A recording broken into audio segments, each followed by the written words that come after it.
en Edifícame.fm, ministrando la palabra de Dios para que podamos edificar al cuerpo de Cristo. En esta tarde hemos llegado a darnos cuenta que a través de las enseñanzas apostólicas que hemos estado recibiendo, cómo es de importante todo aquello que corresponde al reino de Dios. Y una de las cosas que hemos estado estudiando, que hemos estado escuchando a través de nuestra cobertura es cómo podemos vivir a través del conocimiento de Cristo en el reino de Dios. Y nos damos cuenta que a través de todo eso podemos encontrar que hay costumbres, hay hábitos que logran hacer una cultura del reino. La cultura del reino es una forma de vida, una forma de pensamiento, el conocimiento que tenemos, pero no de donde vivimos ahorita, que solamente somos peregrinos y extranjeros, sino de donde venimos y vamos a regresar para poder llegar a tener ese encuentro con nuestro amado, que en un momento dado estamos pasando un proceso para poder alcanzar una estatura espiritual. Pero lo más lindo de todo eso, que lo que el Señor ha querido desde el principio de su creación es que haya una unidad en nosotros. Y nosotros hemos elegido esta tarde el tema de la unidad, porque nos damos cuenta que si no estamos unidos, si no hay una interacción completa con el Señor, difícilmente vamos a lograr esa estatura de varón perfecto que el Señor espera de cada uno de nosotros. Me daba cuenta que a través de las generaciones, a través de la vida, a través de los siglos, nosotros hemos ido viendo cómo el mundo, la humanidad ha venido provocando una deficiencia en la unidad, porque las diferentes formas de pensar, las diferentes edades, la vejez, la juventud, la nueva época, el siglo XXI que trae nuevas modalidades, y que pareciese que los viejos se quedan atrás y los jóvenes avanzan, y nunca nos damos cuenta que posiblemente si nos uniéramos como generaciones de apoyo unas con otras, como pasando la estafeta para que pudiéramos como un conjunto ganar una carrera, la cual nos va a llevar a un logro, pero no como algo personal, sino como un equipo en el cuerpo del Señor.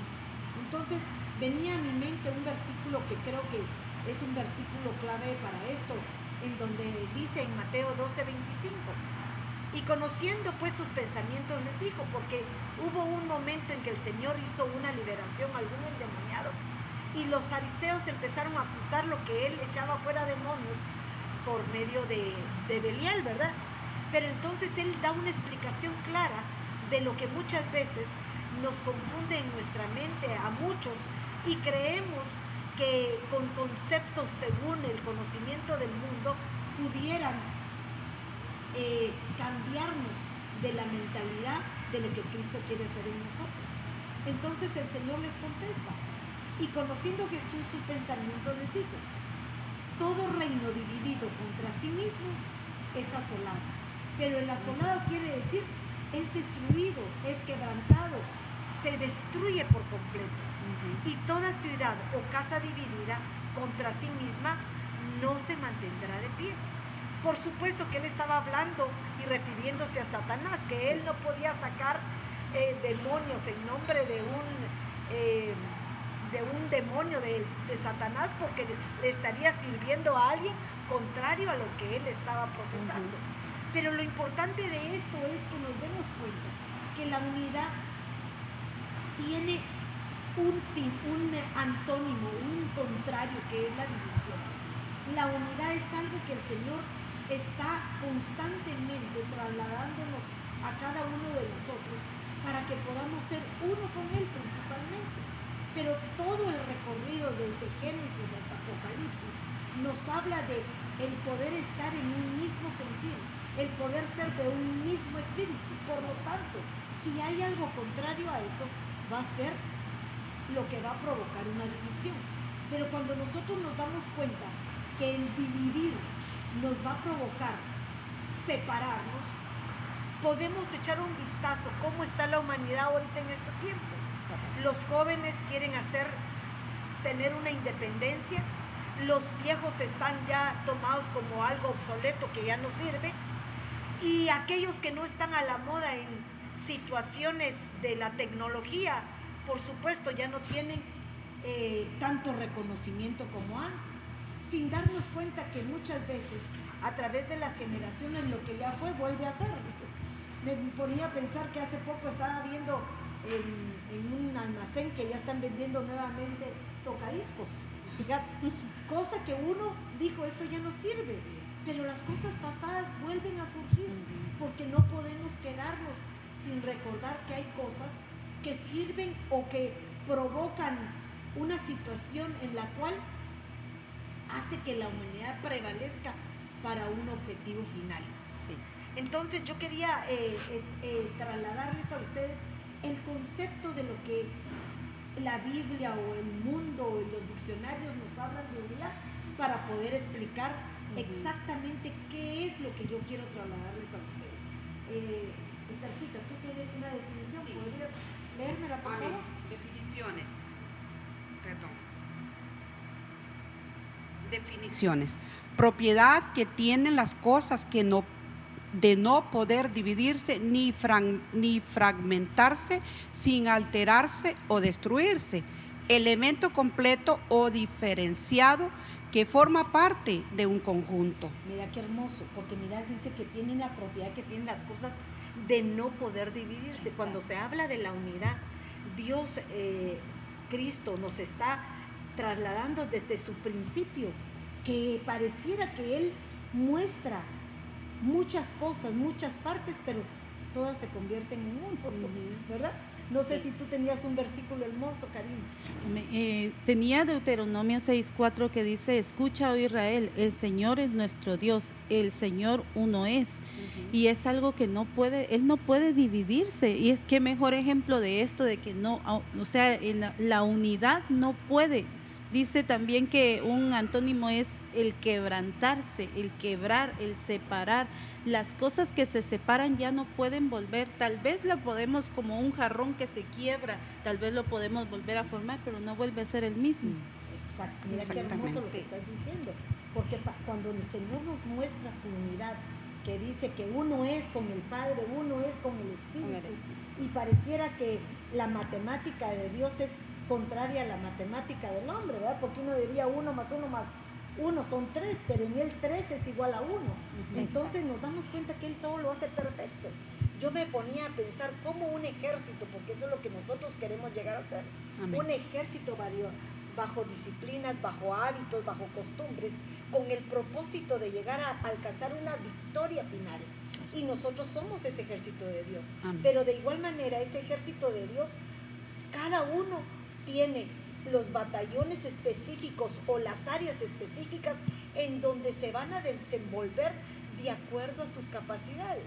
Entonces nos damos cuenta que no todos van haciendo lo mismo, pero cada quien sabe cuál es su objetivo final. Correcto. Tenemos en un ejército, por ejemplo, encargados en el mar, otros encargados de los cielos, otros de la infantería, otros de la caballería, otros de cada uno, de acuerdo a su capacidad de aprendizaje y de lo que ellos se hicieron expertos. Entonces, de igual manera en la iglesia nos damos cuenta que somos el ejército del Señor, que actuamos como un todo, pero cada quien fungiendo en el área correspondiente para el servicio de un pueblo que es el cuerpo de Cristo. Amén. Primera de Corintios 12:12 dice: porque así como el cuerpo es uno y tiene muchos miembros, pero todos los miembros del cuerpo, aunque son muchos, constituyen un solo cuerpo, así también es Cristo. Este es ejemplo, ¿verdad? Que, como decía Madre, tenemos todos una diferente función, como nuestro cuerpo. Las manos tienen su función, los pies tienen su función, pero todos, si estamos unidos a una misma cabeza, vamos a caminar bien. Y no puede no pueden las manos hacer la función de los pies, ni los pies la función de las manos. Igualmente en la iglesia, cada uno tenemos diferentes funciones que debemos realizar, Por lo tanto, debemos de estar unidos, aceptando que cada uno tiene su diferente trabajo dentro de la iglesia. Por eso hay diferentes equipos, que si todos trabajamos en unidad, en un mismo pensamiento, en un mismo sentir, vamos a poder hacer la obra bien. Correcto. Y sí, con lo que decía usted, siguiéndolo en primera de Juan 5:7, el mejor ejemplo que tenemos, porque tres son los que dan testimonio en el cielo: el Padre, el Verbo, o sea, el Hijo, y el Espíritu Santo. Y estos tres son uno. Y lo que nos lleva al diccionario, ¿verdad? De la H3161, dice propiamente una unidad. Está hablando de unidad que no se puede romper. Ellos son uno, pero ellos no andan divididos. Ellos saben, el Padre, cuál es su posición, el Hijo, cuál es su posición, y igual el Espíritu Santo, ¿verdad? Y sigue diciendo, unidamente, en armonía, igualmente, juntarse, reunir, único. O sea, todo eso lo que encierra es uno, como lo que decía Madre ahorita, es uno, un solo propósito, un solo sentir, la esencia. Mira qué lindo, porque estamos viendo que nosotros somos también un ser tripartito, sí, ¿verdad? Un ser tripartito que, aunque nos vemos como uno, hay un espíritu, hay un alma y hay un cuerpo con la cual estamos debatiendo constantemente, porque cada quien pudiese querer ser lo que es como algo individual, pero definitivamente el Señor nos hace entender que para poder llegar a ser uno con Él, porque queremos hacernos uno con Él, tenemos que morir a nosotros mismos. Correcto. Y al morir a nosotros mismos, nuestro espíritu siendo vivificado, logramos hacernos uno con el Señor, y al hacernos uno con el Señor, nuestras áreas del alma empiezan a ser vencidas para que podamos llegar a esa plenitud que Cristo quiere lograr en cada uno de nosotros. Correcto. Muy bonito eso, porque somos seres tripartitos. Somos alma, cuerpo y espíritu. Y cada uno, o sea, somos tres, ¿verdad? Ajá, correcto. Somos tripartitos. Por lo tanto, yo me ponía a pensar que nuestro espíritu tiene que tomar dominio sobre nuestra alma y sobre nuestro cuerpo, para que primeramente esa unidad se vea en nosotros, para nosotros poder estar en unidad con los hermanos, poder estar en unidad con nuestros familiares, pero tomar dominio sobre nuestro espíritu, sobre nuestra alma. Y mira qué hermoso todo esto que estamos hablando, porque muchas veces no nos damos cuenta que la manera en que nos hemos conducido, la manera en que la humanidad se ha conducido, nos ha llevado a como estamos actualmente, a un periodo en el cual estamos divididos, estamos destruyéndonos unos contra otros, porque no estamos alcanzando un mismo propósito. Amén. La humanidad está peleando por sus formas de pensar, por su forma de querer imponer su voluntad, sin pensar que en un momento dado Dios nos manda a que podamos ser un todo, en todo, ¿verdad?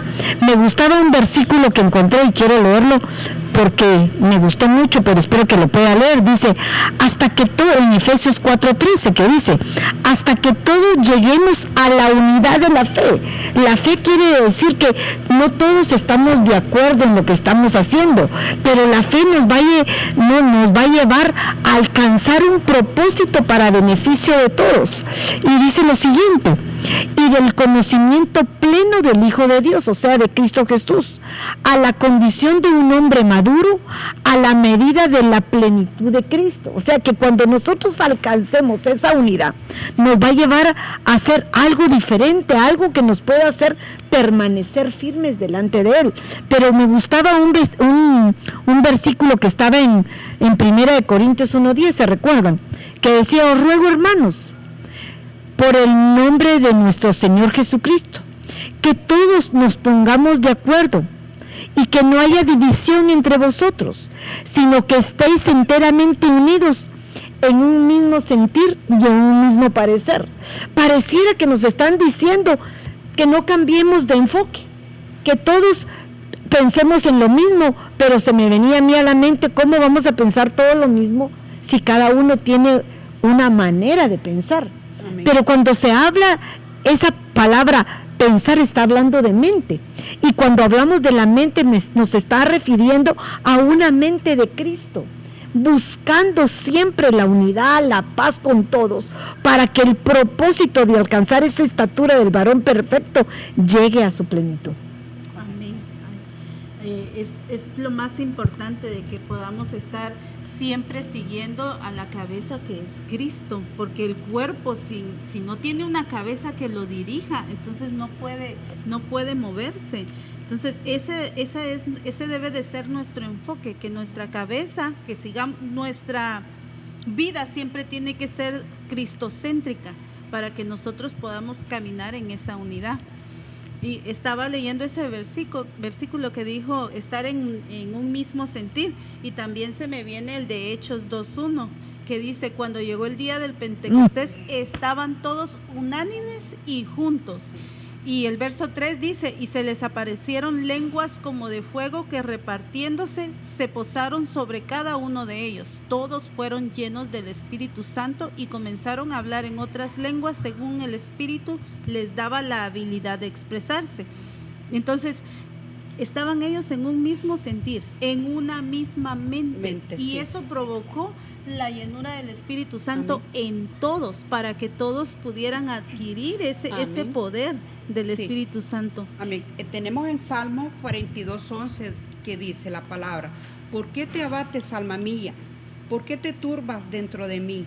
Espera en Dios, pues he de alabarle otra vez.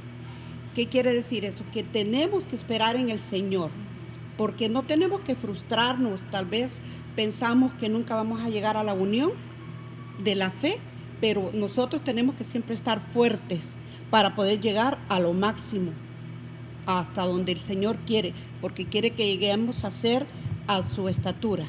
Qué hermoso. Y fíjate que es tan lindo todo esto, porque nos estamos dando cuenta que cuando habla también de ese mismo pensar, me lo leías tú, Marlene, ¿qué significaba ese mismo pensar? ¿No te recuerdas? Lo quitaste de ahí, porque decía el sentir es nuestro pensamiento, pero el mismo parecer quiere decir que nos ponemos de acuerdo, pero no está hablando de las cosas superfluas, que yo quisiera hacer lo mismo que hacer tú diariamente, o que yo quisiera hacer lo mismo que hace Esthercita diariamente, porque cada una tiene una aptitud en la cual tiene que ser realizada, porque a cada uno el Señor le dio sus talentos, a cada una nos dio propósitos para realizar, pero llegando a un objetivo final que va a ser el mismo como el cuerpo de Cristo. Es que ese verso habla de una misma mente. O sea, no es de que vamos a tomar dominio de cada pensamiento, exacto, sino que un sentir, un pensar, algo que se enfoca en algo bueno, en algo verdadero.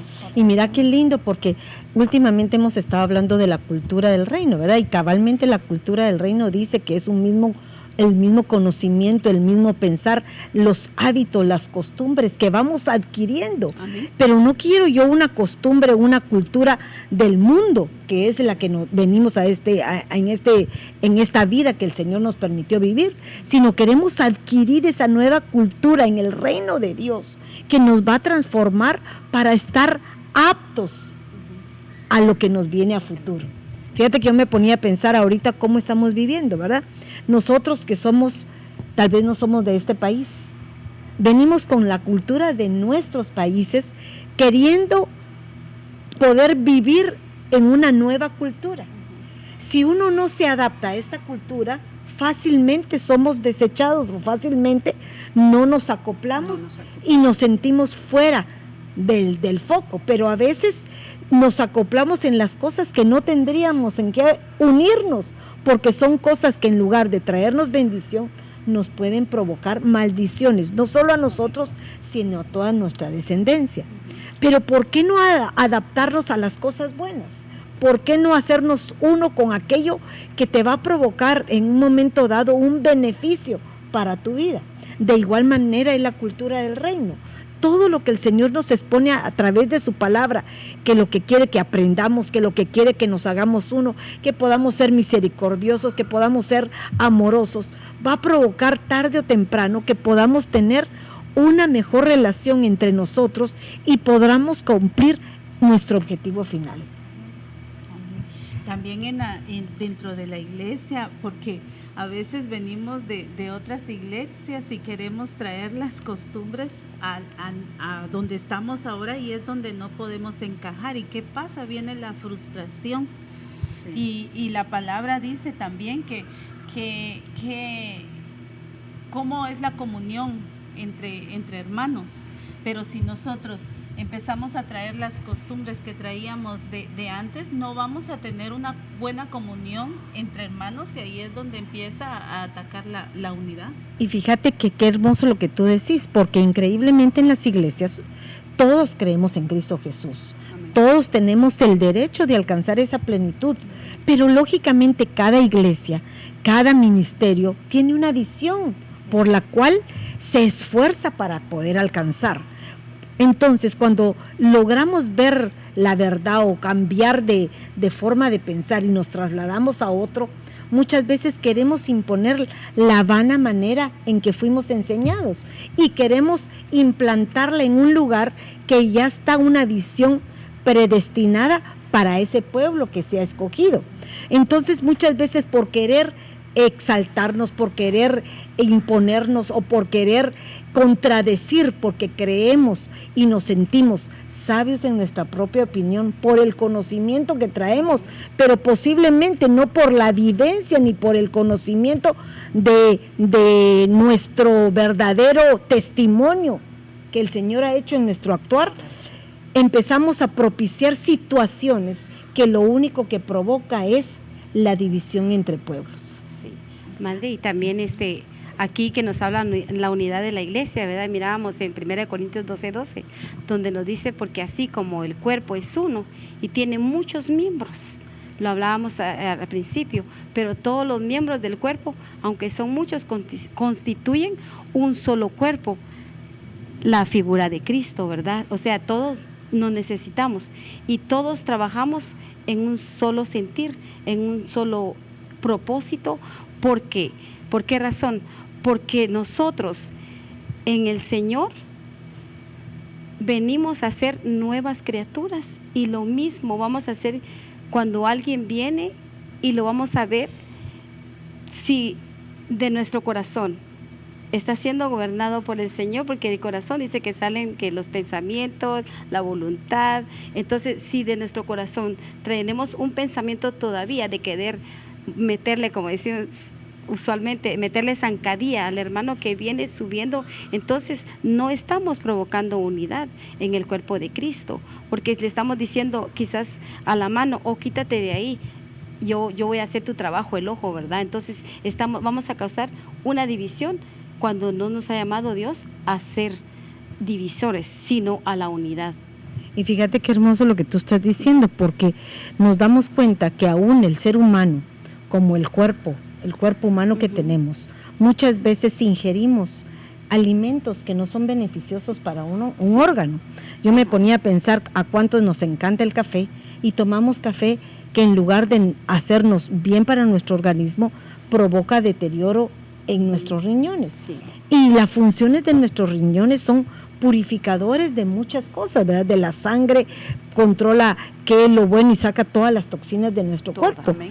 Pero si nosotros no logramos tener el dominio propio, el tener esa cualidad, ese vínculo de poder cuidar los diferentes órganos de nuestro cuerpo para tener un beneficio común, lógicamente, ¿qué beneficio vamos a tener o qué cuidado vamos a tener con aquellos que no nos pertenecen, que son nuestros hermanos en Cristo Jesús? Amén. ¿Verdad? Porque podríamos decir, bueno, ¿qué me importa mi hermano? ¿Qué me importa el otro? ¿Y qué me importa que digan lo que digan? Yo voy a un propósito, no me importa a quién me paso trayendo.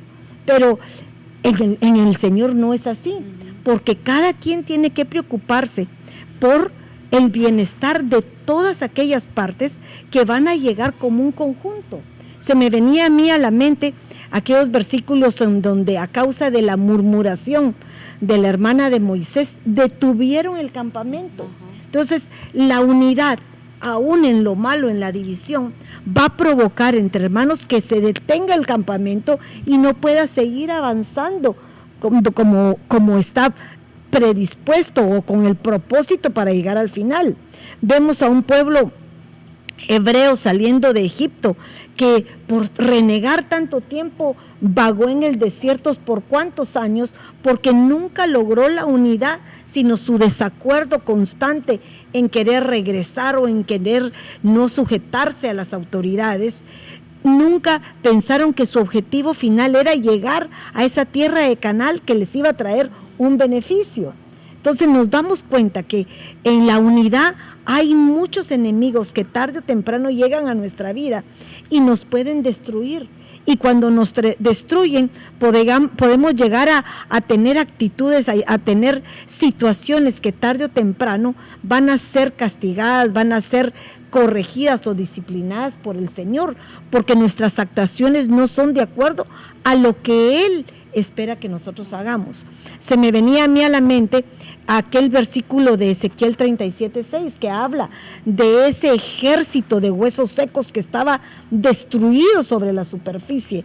No estaban enterrados porque no eran muertos, eran ese ejército que ya no había tenido esperanza, que estaba deprimido, que estaba sin ningún estímulo de fe para poder venir.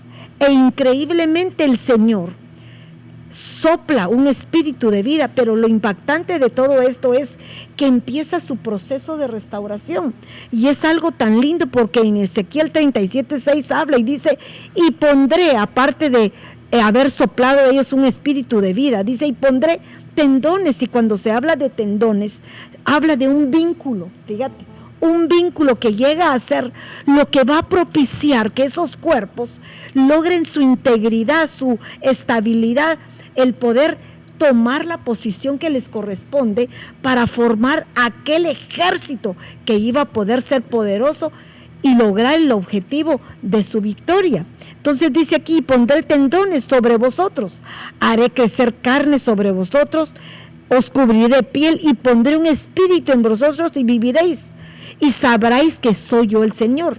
Y casualmente en Colosenses 3:14 nos dice: y sobre todas estas cosas vestíos de amor, porque es el vínculo de la unidad.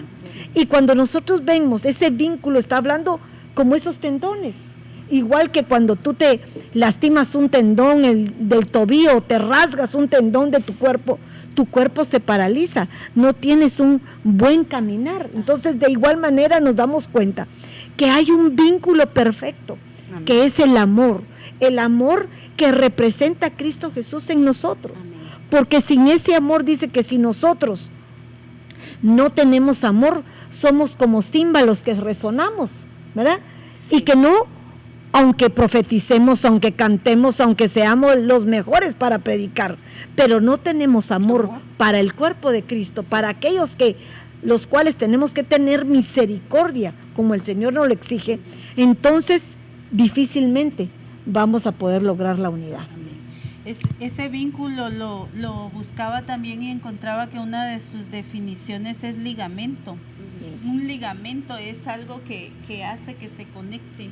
Entonces, si ese ligamento se daña, entonces todos nuestros tendones, nuestro cuerpo en sí no puede estar bien. También quería leer Efesios 4:3, que dice: esforzaos por preservar la unidad del espíritu en el vínculo de la paz. Fíjate. Y hablábamos de preservar. ¿Y cómo se preserva algo?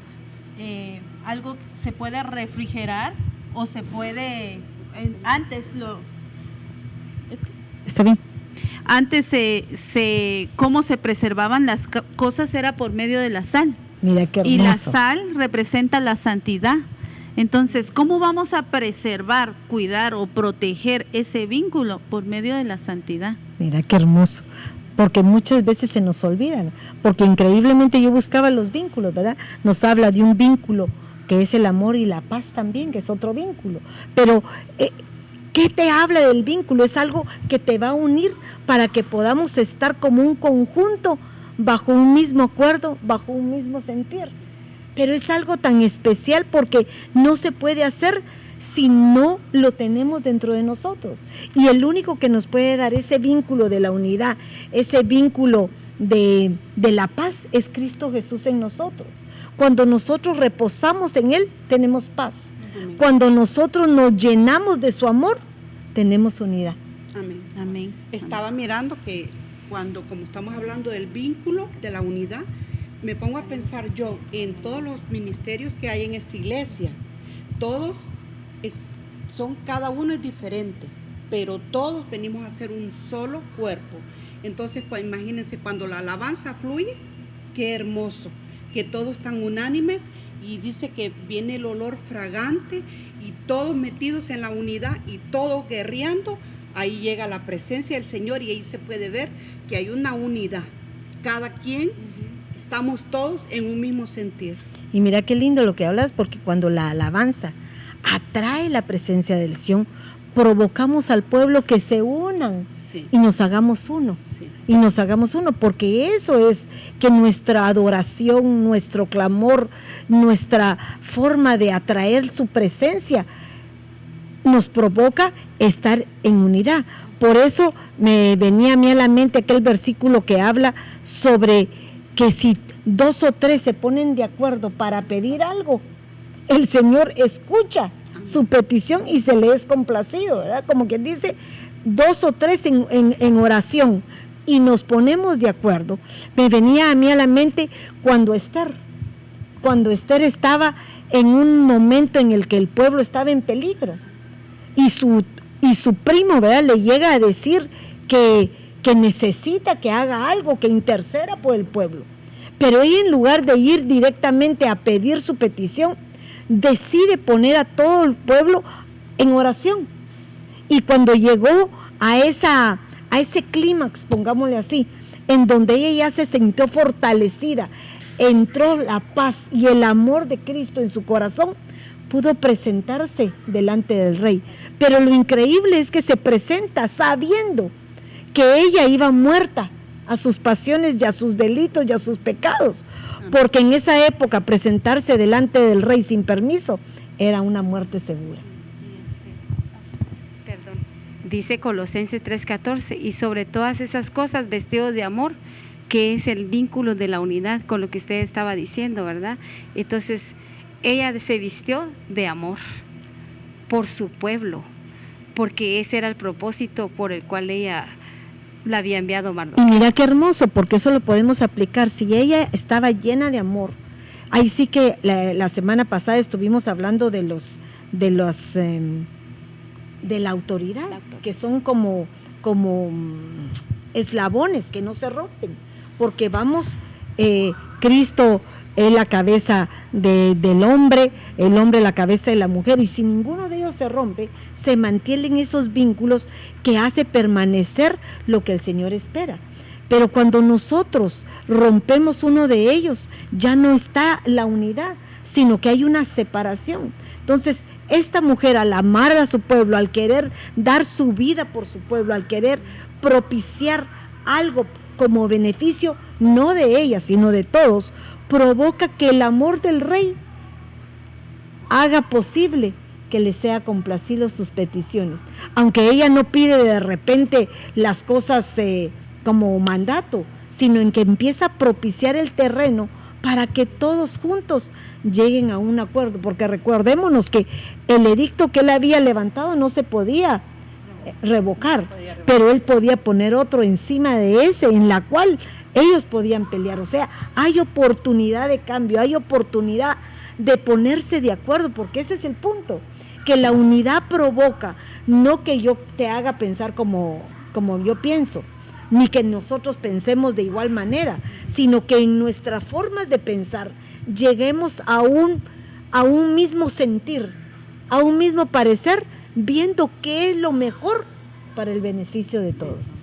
Es que me recordaba de lo que es el matrimonio, un matrimonio en unidad, y dice Génesis 2:24, pero me gustaba la nueva versión internacional que dice: por eso el hombre deja a su padre y a su madre y se une a su mujer y los dos se funden en un solo ser.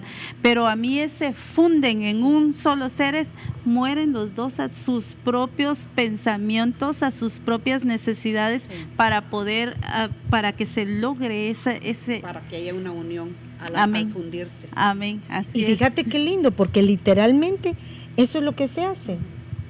Si nosotros seguimos las ordenanzas de lo que es una cultura del reino, sabemos que hay una amistad, un compromiso, un matrimonio. Y en el matrimonio hay una consumación, ¿verdad? En la intimidad.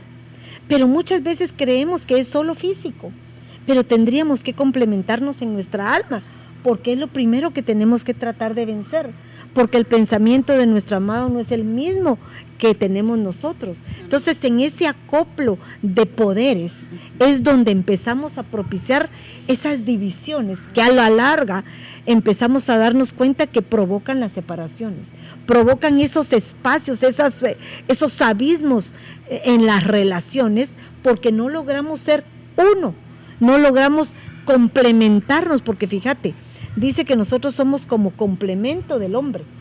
Somos la ayuda idónea. Quiere decir que no quiere decir que hacemos lo mismo, pero el complemento quiere decir que es el requisito necesario para que esté completo. Amén. Entonces la unidad nos provoca eso, que todos tenemos diferentes funciones, pero en la fusión de cada uno de ellos logramos un propósito.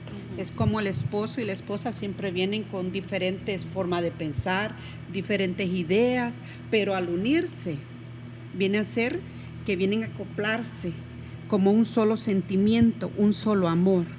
Mira qué lindo lo que tú estás diciendo, porque allí es el problema. Cuando uno de novio das la mejor cara, pero la realidad es que cuando llegamos a convivir, fíjate, convivir, porque vivir juntos, vivir unidos, vivir en unidad, vivir en todo en el mismo lugar, ¿verdad? Puede hacer que las costumbres de uno y las costumbres de otro no sean las mismas. Entonces tenemos que empezar a habituarnos o a elaborar nuevas costumbres, o si somos cristianos, pensar en esa cultura de reino que tarde o temprano se hace uno para los dos, y no adaptar cómo se funciona en El Salvador, cómo se funciona en Guatemala, sino cómo dice la palabra de Dios, que como hombre y mujer tenemos que estar fundamentados. Amén. Amén. ¿Verdad? Por eso me gustó este verso, porque dice, por eso el hombre dejará a su padre y a su madre. O sea, olvídense de lo que traen, ¿sí?, de la forma de vivir que traen, y ahora únanse, acóplense, porque en el matrimonio ya es el esposo y la esposa. Qué lindo. Y fíjate, aclarando, porque eso no quiere decir que nosotros rompamos las relaciones con nuestros padres o con nuestros suegros, no, en ningún momento, porque hay una ordenanza en la cual nos advierte que tenemos que honrar a nuestros padres para tener una largura de días, pero quiere decir que cuando nosotros decidimos empezar una familia, ya es un hogar diferente, ese hogar que lo compone esposo, esposa e hijos, sí, para ser parte de una sociedad como lo fueron nuestros padres, fíjate. Y esa formación empieza a provocar que la nueva simiente que nosotros eduquemos, que nosotros formemos, va a provocar un país de bendición o de maldición. Correcto. De acuerdo a lo que hagamos. Recordémonos lo que le pasó a Israel. Israel empezó a separarse de las cosas que eran un fundamento para estar cerca de Cristo, cerca del Señor. Y entonces su separación provocó que tal vez inocentes o justos pagaran por todos aquellos los pecadores. Y tenemos que darnos cuenta que hay enemigos de la unidad, hay muchos enemigos, y el principal enemigo es el diablo, ¿verdad? Satanás, que lo único que quiere venir es a matar, a destruir y a quitar la paz entre nosotros. Pero ¿cómo la va a quitar? A mí se me venía a la mente algunos versículos que podríamos mencionarlos como la falta de unidad. Creo que estábamos hablando, el que habíamos dicho quiero recordarme, de Dina. Vemos dos pueblos diferentes, vemos un pueblo que era de acuerdo a los beneficios de la ley del Señor, a una chica que decide ir a echarse un paseo al mundo. Se va al mundo y es violada o abusada por uno de afuera. Pero lógicamente también allá afuera hay personas que pueden arrepentirse, pueden venir con un cambio de mente cuando se dan cuenta de lo que uno que está en la cultura del reino puede propiciar y atraer, porque veámoslo desde ese punto de vista, porque fue una violación, pero dice que este hombre se arrepintió, y también nosotros estuvimos del otro lado y nos arrepentimos. Amén. Y Dios nos dio la oportunidad. Pero cuando vemos a este hombre que viene y se arrepiente y le dice a su papá que se quiere casar con esta mujer porque le dice, me enamoré de ella, la quiero. Él dispone poner todo para que pueda ser ejecutada una unión entre dos pueblos contrarios. Pero lo lindo es que la autoridad, fíjate, la autoridad que le correspondía tomar su veredicto no tomó lo que le correspondía, porque dice que Jacob, dándose cuenta que sus hijos, ni Simeón, ni Leví, me imagino que otros no estaban, los esperó. Y cuando ellos llegaron, porque ellos me imagino que no oyeron a este hijo del rey que llegó a pedirle en casamiento a la esposa, la ira lo cegó, porque también la ira es un enemigo de la unidad, el enojo, el dolor, y yo entiendo que hay un dolor, porque no es fácil pensar que haya una agresión contra los nuestros, pero observemos qué es lo que pasa. Tenés ahí qué es lo que pasó ahí. En Génesis, bueno, la historia es más atrás, pero Génesis 34, 25 dice: pero sucedió que al tercer día, cuando estaban con más dolor, 2 hijos de Jacob, Simeón y Leví, hermanos de Dina, tomaron cada uno su espada y entraron en la ciudad que estaba desprevenida y mataron a todo varón. Ahí lo que sucedió fue una venganza. Pero lo que decía usted, que el padre no había dicho vamos a vengarnos. No. Ellos estaban tranquilos porque este rey de esta ciudad ya se había puesto de acuerdo. Iban a formar, ¿cómo se puede decir? Como un convenio, una alianza para que pudieran estar en paz y pudieran haber dos ciudades unidas, pero estos hijos vinieron y tomaron venganza, y esta venganza lo que provocó fue muerte. Sí. Y mira qué hermoso lo que vemos, porque cuando no hay unidad, lo que provoca es separación, y la separación, lo hemos visto, es muerte, no una muerte literal, pero una muerte espiritual. Fíjate que dice en Génesis 34:8, sin embargo, Hamor les dijo: mi hijo Siquem realmente quiere mucho a la muchacha. Esta es una Biblia parafraseada, creo que es lenguaje sencillo. Y dice, le ruego que le dejen casarse con ella. Ellos querían un acuerdo. Háganse parientes nuestros, así nosotros nos casaremos con sus mujeres y ustedes podrán casarse con las nuestras. Si se dan cuenta, lo que está hablando es de una unidad. Y pondrán también a vivir libremente entre nosotros. O sea que ellos ya vivían ahí, pero había algo que provocaba una separación. Sí, no se podían mezclar. No se podían mezclar por el tipo de, me imagino, fundamentos o las formas de creencias, la cultura que se vivía. Sí. Pero yo no estoy diciendo que estas gentes tendrían que adaptarse a ese mundo, todo lo contrario. Ellos estaban diciendo que iban a hacer lo que ellos querían, por la afrenta que habían padecido. Fíjate, ellos estaban cediendo. ¿Y qué es lo que le piden estos por venganza? Que se circunciden, que se quiten la carne. Y todos se quitaron, todo el pueblo se quitó la carne. Su carnalidad quiere decir que aceptaron lo que el Señor muchas veces nos pide a nosotros, que nos circuncidemos de esa carne que muchas veces es lo que nos llega a perder la unidad. Que nos estorba, ¿verdad? Sí, que nos estorba y que nos quita la bendición de poder estar en un solo sentir con el pueblo del Señor. Porque muchas veces pensamos que como están del otro lado, no pertenecen a este mundo que el Señor nos ha dado el privilegio de pertenecer.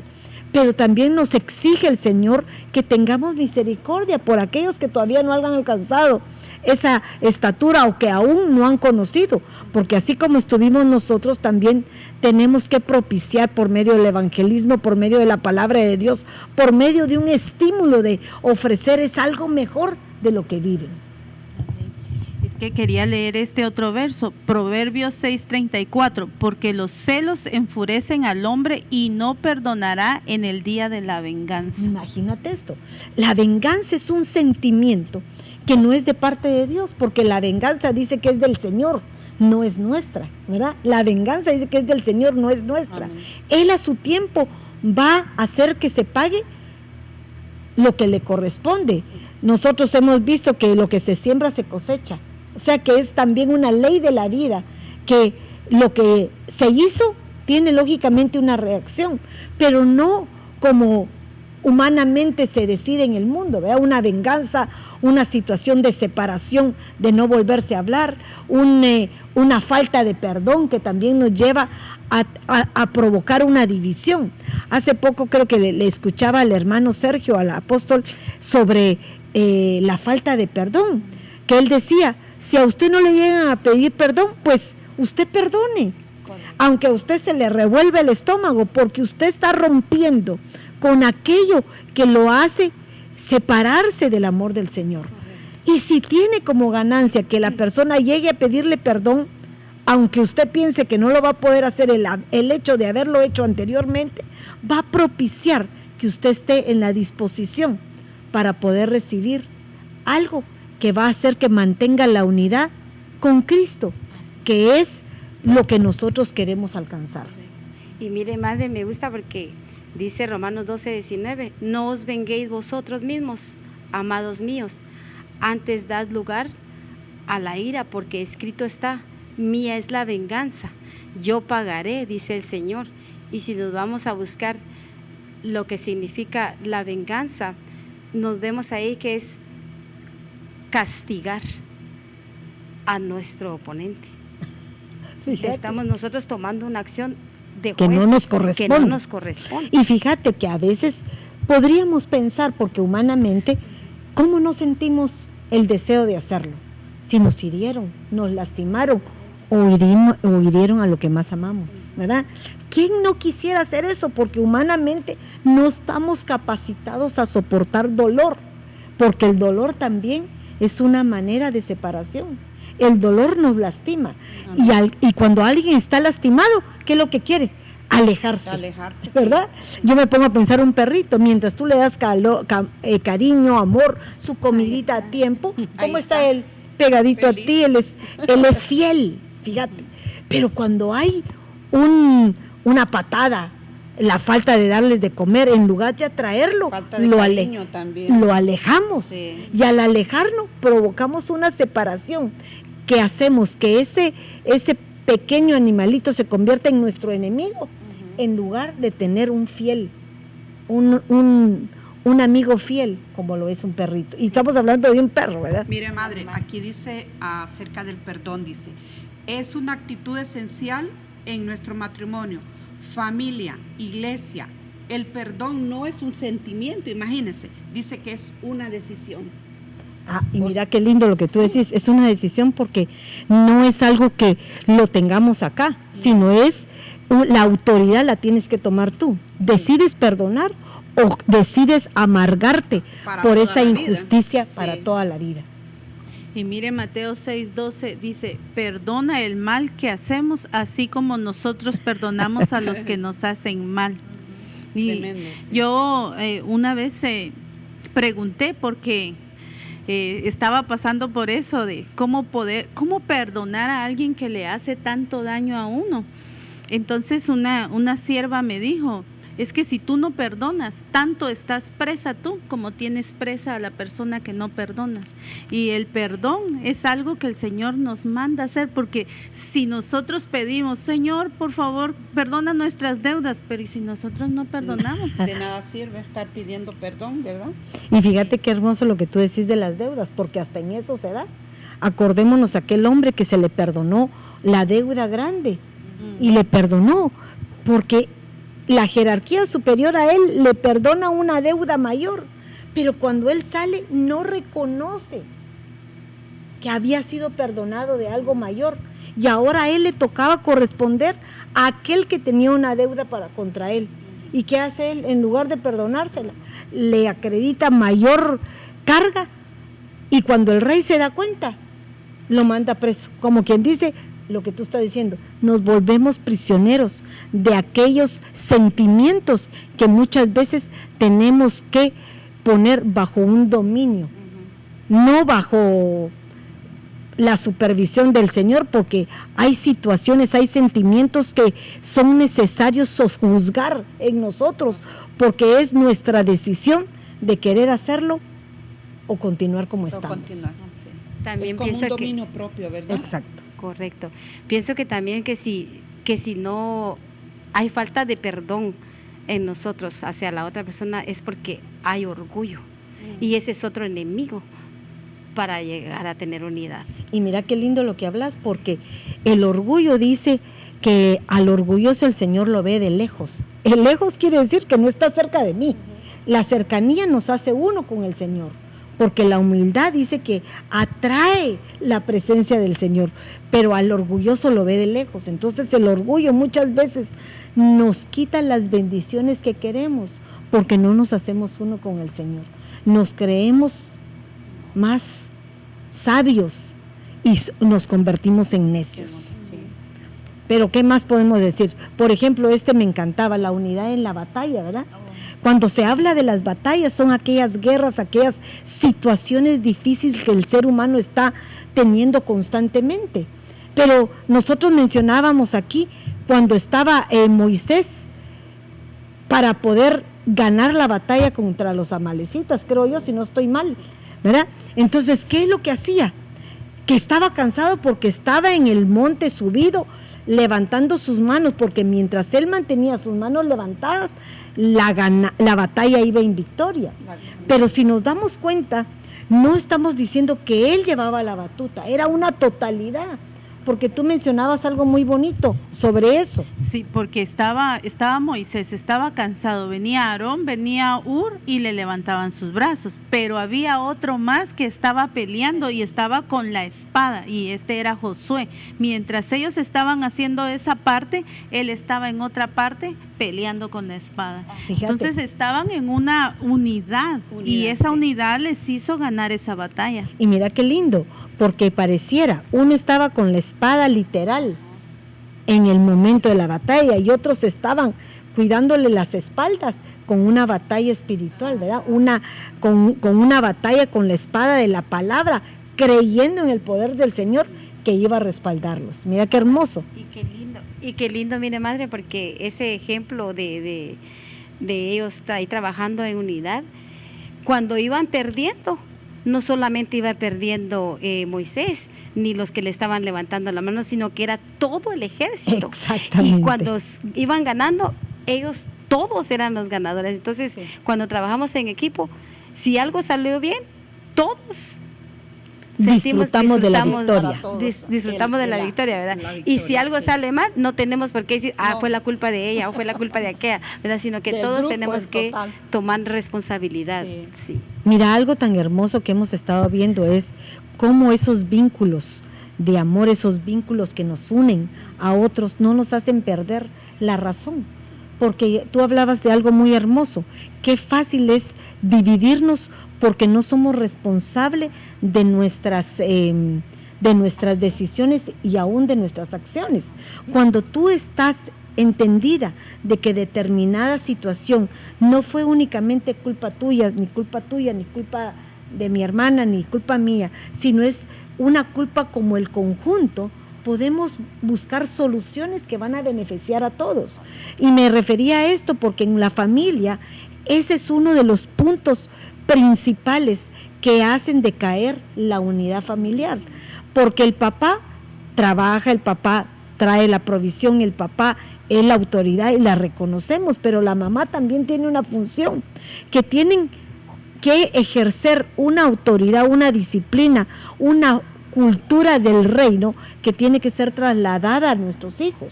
Pero si hay desacuerdo entre las autoridades, ¿cómo vamos a esperar que los que están abajo de nosotros se puedan unir a nosotros?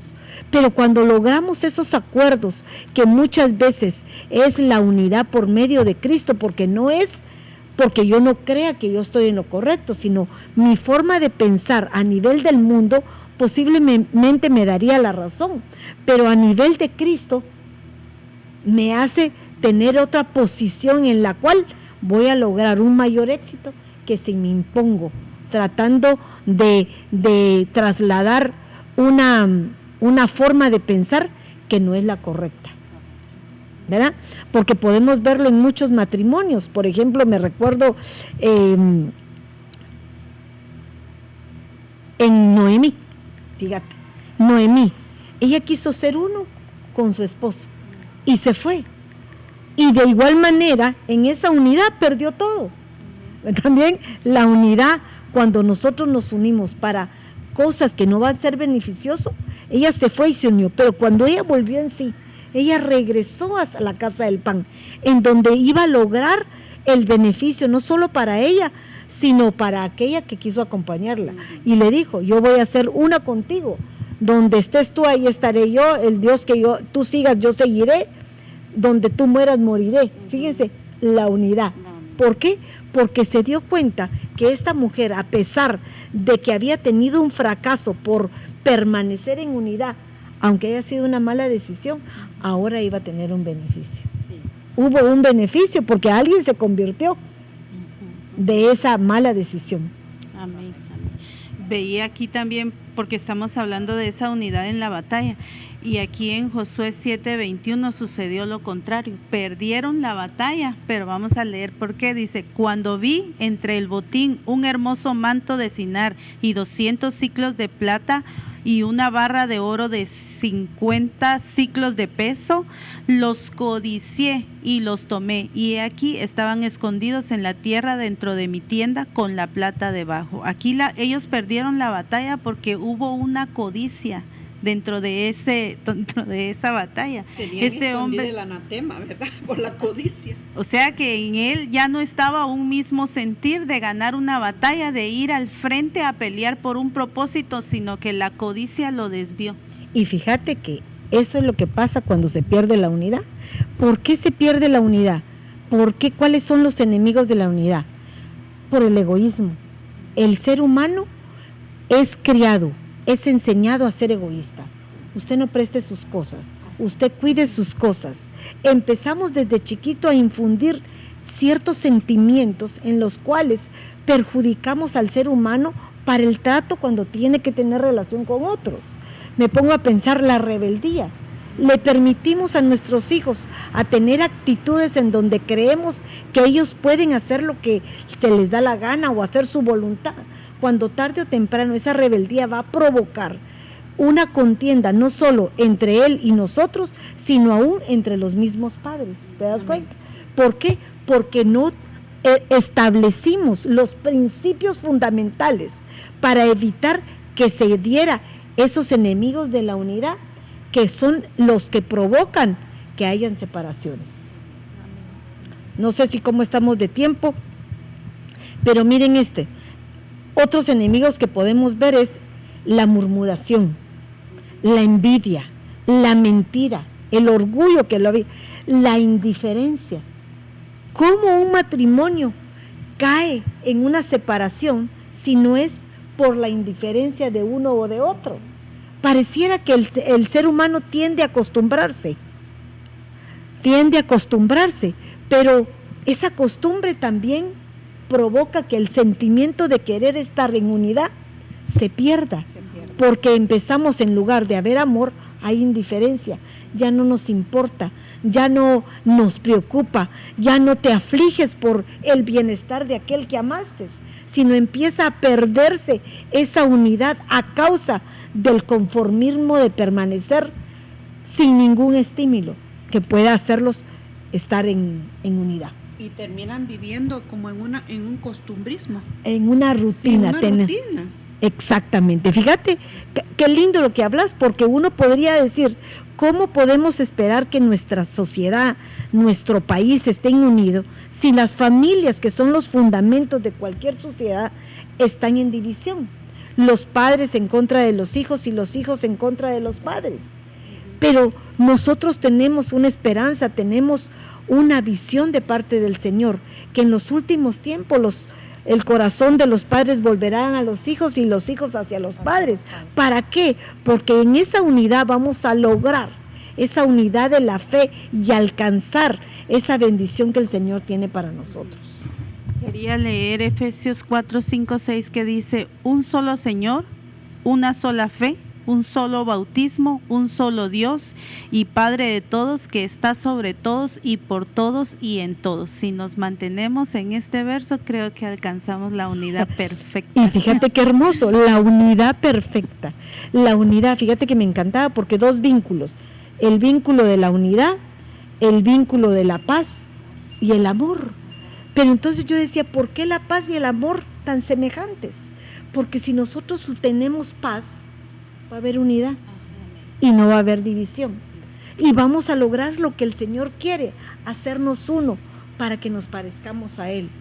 Cada quien debatiendo, cada quien funcionando en todo aquello que el Señor nos dio. Amén. Para que podamos actuar de acuerdo a esa grandeza maravillosa que el Señor puso en cada uno de nosotros. Pero creo que hemos terminado y la realidad, este tema no es ni siquiera el principio, porque cuando nosotros empezamos a leer las Escrituras, desde el principio hay unidad y terminamos también con la unidad, porque el Señor nos lleva a la unidad del Espíritu, a la unidad de la fe con Él, para hacernos uno con Él. Entonces, así como la división se propició en el huerto a causa de la desobediencia, de igual manera la obediencia a la palabra de Dios, la obediencia a sus estatutos, la obediencia a poder continuar en el aprendizaje, en la instrucción de esa cultura de reino que nos lleva a una estabilidad espiritual, nos va a lograr alcanzar la unidad de Cristo Jesús. Algo que estaba mirando que dice que tenemos que aprender a ser tolerantes unos con otros. Perfecto. Porque si no, nunca va a haber unidad. Totalmente. Y la tolerancia no quiere decir que pasemos por alto algunas cosas, sino el tolerante quiere decir que notemos que si alguno todavía es inmaduro, nosotros le permitamos determinadas cosas para que juntamente con él le enseñemos, lo instruyamos, porque así habla la palabra, que los mayores instruyen a los menores. Por eso las ancianas instruyen a las jóvenes. ¿Para qué? Para que podamos alcanzar esa plenitud maravillosa que Cristo quiere que alcance su iglesia.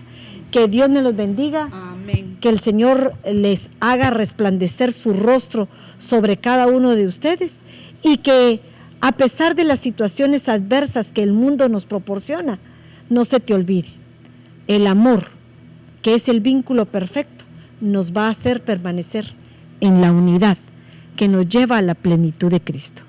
Gracias, mis hermanas, que Dios me las bendiga y hasta la próxima.